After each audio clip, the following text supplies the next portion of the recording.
日本代表カタールワールドカップ初戦のドイツ戦まであと7日、いよいよ1週間となりました。もう本当に楽しみですね。日に日にカウントダウンが始まっているという感じですが、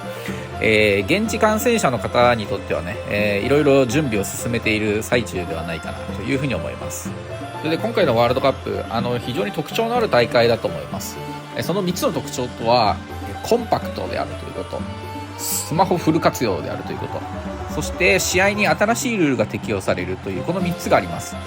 この3つによって観戦者は今までのワールドカップにはない新しい体験とか便利さとか、そして試合の楽しさというのを享受できそうです。今回この3つの点について見ていきたいと思います。まずコンパクトさについて、どれぐらい狭いエリアかを見ていきたいと思います。まずカタール全体が、だいたい秋田県ぐらいというふうに言われています。これだけでもコンパクトですよね。普通は国で開催するわけですから、それが一つの県でまとまるという、これだけでも狭いと思います。それでGoogle Earth でですね、実際にスタジアムがある最北端、最西端、最南端で四角形を組んでみました。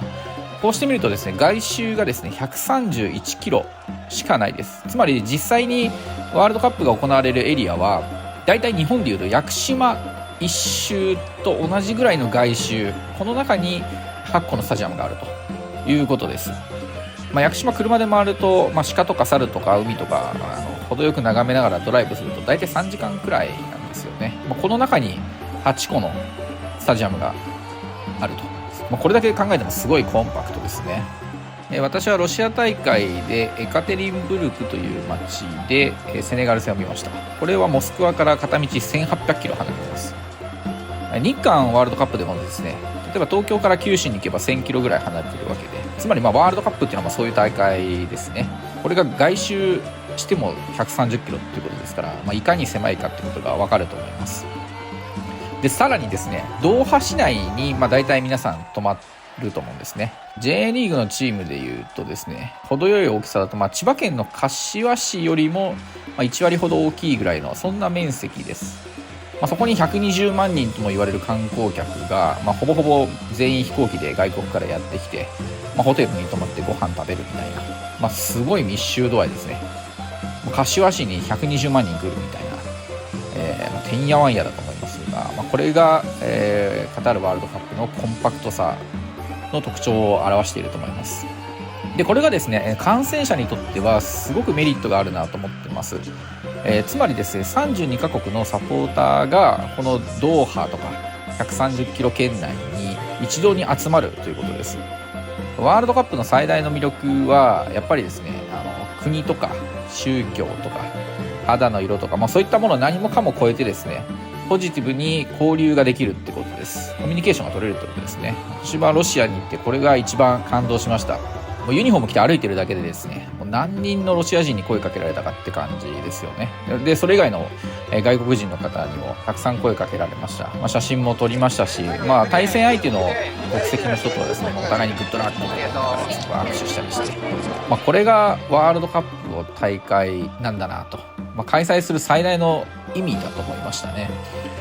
で今回はあらゆる国籍の人が同じ期間に同じ町に集まる、32カ国のサポーターがギュッとこの狭い密度の中に集まる、そういった意味では非常に濃い大会になるかなというふうに思います。もう人間ウォッチしてるだけでもすごく楽しそうな感じですよね。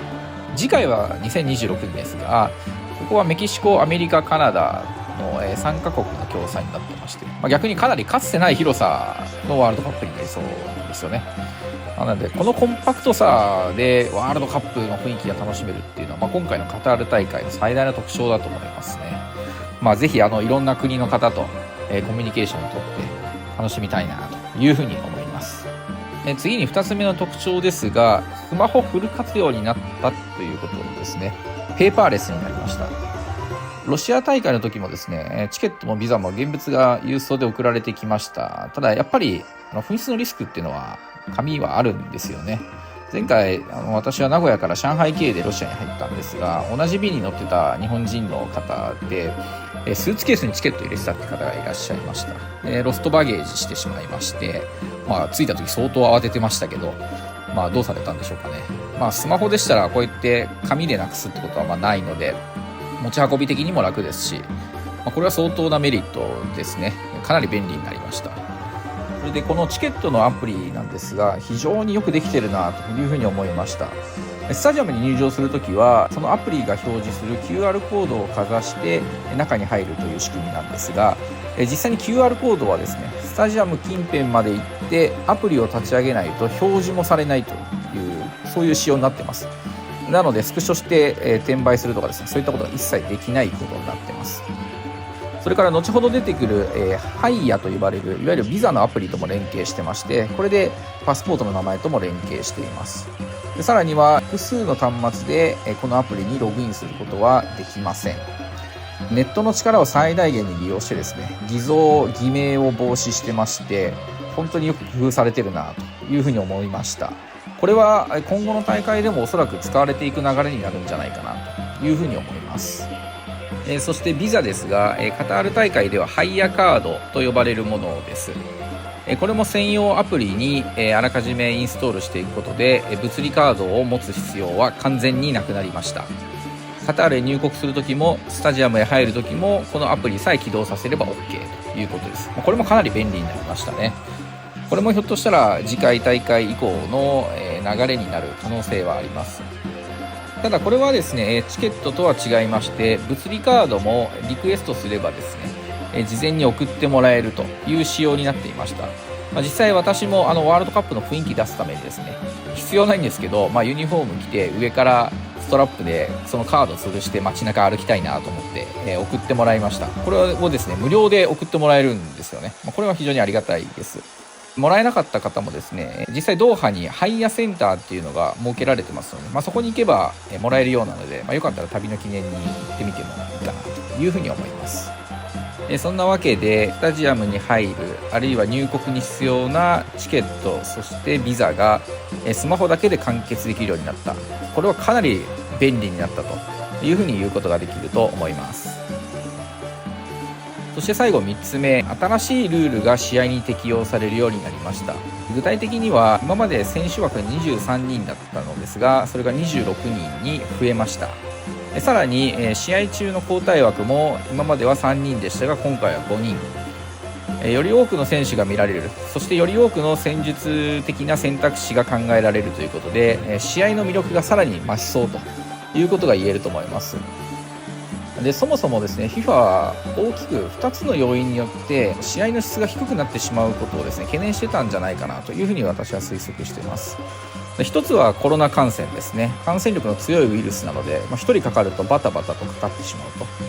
で万が一メンバーがある程度減ってもですね、今までよりも3人多い選択肢を各チームに持たせることで試合の質を担保できるようにしたんじゃないかなということが一つと、もう一つはですね、欧州の主要リーグの日程が非常にタイトであるということですね。ヨーロッパは13日とか14日もですね試合してました。で開幕が21日ということで、とぼからずで開幕してしまう、準備期間の少ない中で怪我やコンディションが万全じゃない選手も代表入りをされることが予想されまして、やはり選択肢を多く持たせることで試合の質を確保したと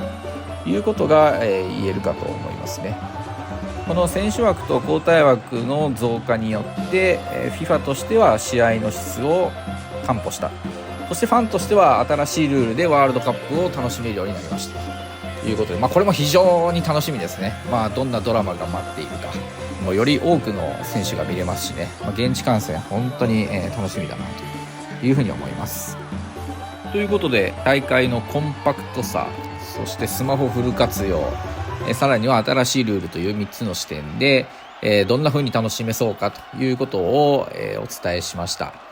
もう日に日にカウントダウンですね。私の出国日も刻々と近づいてきて本当に楽しみです。毎日の代表ニュースも本当に楽しみにね、見ております。いよいよ来週4年に一度の世界の祭典、ぜひ皆さんもね一緒に楽しみましょうということで、頑張れ日本。